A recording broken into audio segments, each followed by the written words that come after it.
میرا یہ خیال ہے ذاکر نائک صاحب کو یہ فرض نہیں کر لینا چاہیے تھا کہ ایک معاملہ اگر ان کے ساتھ ہوتا ہے تو ضروری ہے کہ یہ سب کے ساتھ ہوتا ہو. یعنی اگر وہ 20 منٹ تک کسی عورت کو گندا خیال ذہن میں لائے بغیر نہیں دیکھ سکتے تو اس کا یہ مطلب نہیں کہ کوئی بھی مرد یا کوئی بھی شخص کسی عورت کو گندا خیال ذہن میں لائے بغیر 20 منٹ تک نہیں دیکھ سکتا. بہت سارے لوگ ایسے ہیں میرا خیال ہے کہ جو یہ کارنامہ سر انجام دے سکتے ہیں. تو پہلی بات مجھے اس بات پر سنگین اعتراض ہے.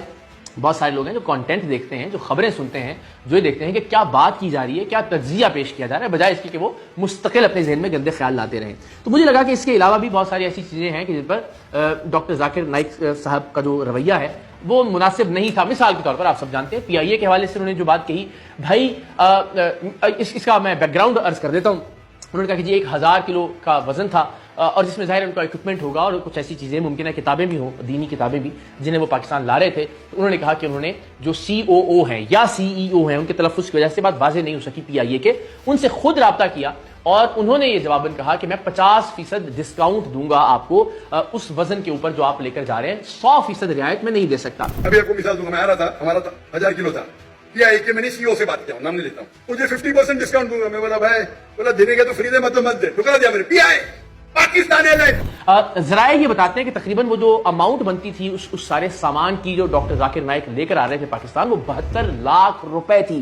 تو ایک ایسی ایئر لائن جو کہ آلریڈی نقصان کر رہی ہے, جس کا بوجھ قومی خزانے پر پڑنا ہے, مجھے نہیں لگتا کہ کسی بھی طرح کے کسی قانون میں اس بات کی کوئی گنجائش موجود ہے کہ 100% رعایت دی جائے. اگر کوئی شخص 50% رعایت بھی دے رہا تھا, میرا خیال ہے کہ وہ بھی شاید درست نہیں کر رہا تھا, اس لیے کہ ڈاکٹر ذاکر نائک صاحب کے پاس ماشاءاللہ پیسوں کی کوئی کمی نہیں ہے. حالیہ بیان ہی میں انہوں نے کہا کہ ہم نے 9 کروڑ روپے کے کیمرے خریدے ہیں, 10 کیمرے خریدے ہیں 9 کروڑ روپے کے اپنے ویڈیو پیغامات کو ریکارڈ کروانے کے لیے. تو اس پر بھی بات کریں گے.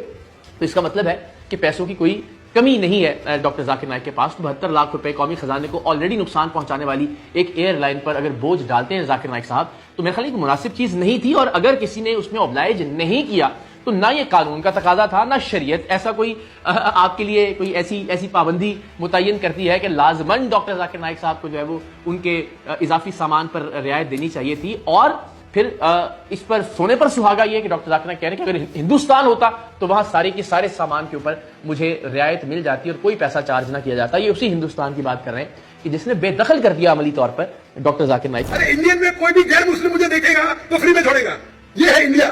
تو ظاہر اس سے بہت سارے پاکستانیوں کی دل آزاری ہوئی اور میں یہ سمجھتا ہوں کہ یہ ایک غیر منطقی مطالبہ تھا ڈاکٹر ذاکر نائک صاحب کا.